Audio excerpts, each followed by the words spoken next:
श्रीमद्भागवते महापुराणे तृतीयस्कन्धे अथ सप्तविंशोऽध्यायः। श्रीभगवानुवाच प्रकृतिस्थोऽपि पुरुषो नाज्यते प्राकृतैर्गुणैः अविकारादकर्तृत्वात् निर्गुणत्वात् जलार्कवत्। स एष यर्हि प्रकृतेः गुणेषु अभिविषज्यते अहङ्क्रिया विमूढात्मा कर्तास्मीति अभिमन्यते।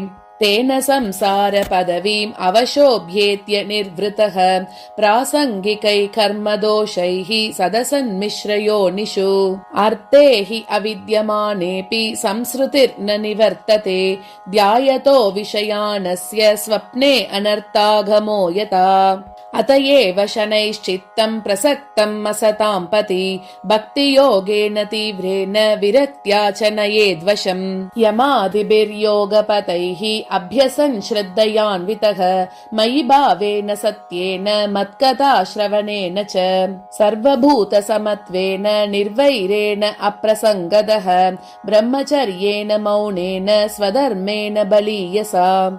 यदृच्छयोपलब्धेन सन्तुष्टो मितभुङ्मुनिः विविक्तशरणः शान्तो मैत्रः करुण आत्मवान्।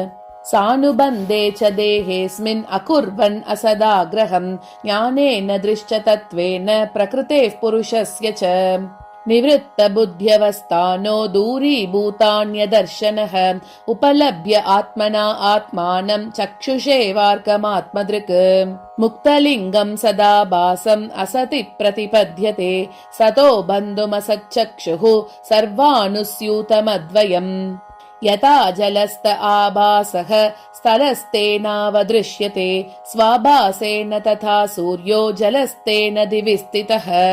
एवं त्रिवृद् अहङ्कारो भूतेन्द्रियमनोमयैः स्वाभासैर्लक्षितोऽनेन सदा भासेन सत्यदृक्।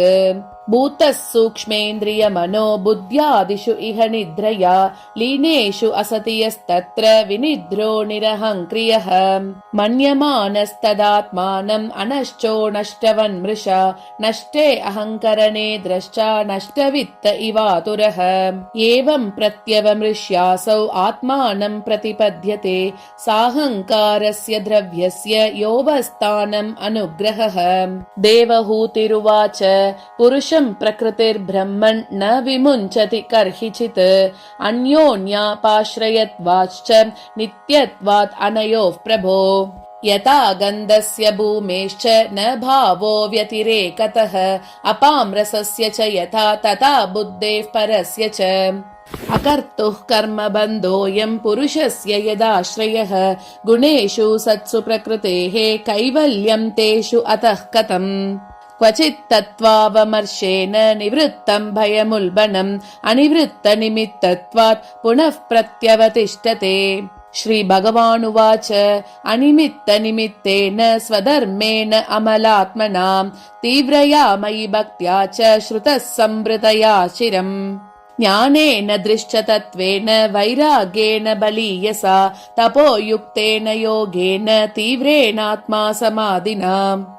प्रकृतिः पुरुषस्येह दह्यमाना तु अहर्निशम् तिरोपवित्री शनकैः अग्नेर्योनिरिवारिणी। भुक्तभोगा परित्यक्ता दृष्टदोषा च नित्यशः न ईश्वरस्याशुभं दत्ते स्वे महिम्नि स्थितस्य च। यथा हि अप्रतिबुद्धस्य प्रस्वापो बह्वनर्थभृत् स एव प्रतिबुद्धस्य न वै मोहाय कल्पते। एवं विदिततत्त्वस्य प्रकृतिर्मयि मानसं युञ्जतो नापकुरुत आत्मा रामस्य कर्हिचित्। यदैवम् अध्यात्मरतः कालेन बहुजन्मनां सर्वत्र जातवैराग्य आब्रह्म भुवनान् मुनिः। मद्भक्तः प्रतिबुद्धार्तो मत्प्रसादेन भूयसा निःश्रेयसं स्वसंस्थानं कैवल्याख्यं मदाश्रयम्। प्राप्नोति इहाञ्जसा धीरः स्वदृशाश्चिन्न संशयः यद्गत्वा न निवर्तेत योगी लिङ्गात् विनिर्गमे। यदा न योगोपचितासु चेतो मायासु सिद्धस्य विषज्यतेऽङ्घ अनन्यहेतुषु अतमे गतिः स्यात् आत्यन्तिकी यत्र न मृत्युहासः। इति श्रीमद्भागवते महापुराणे पारमहंस्यां संहितायां तृतीयस्कन्धे कापिलेयोपाख्येन 27.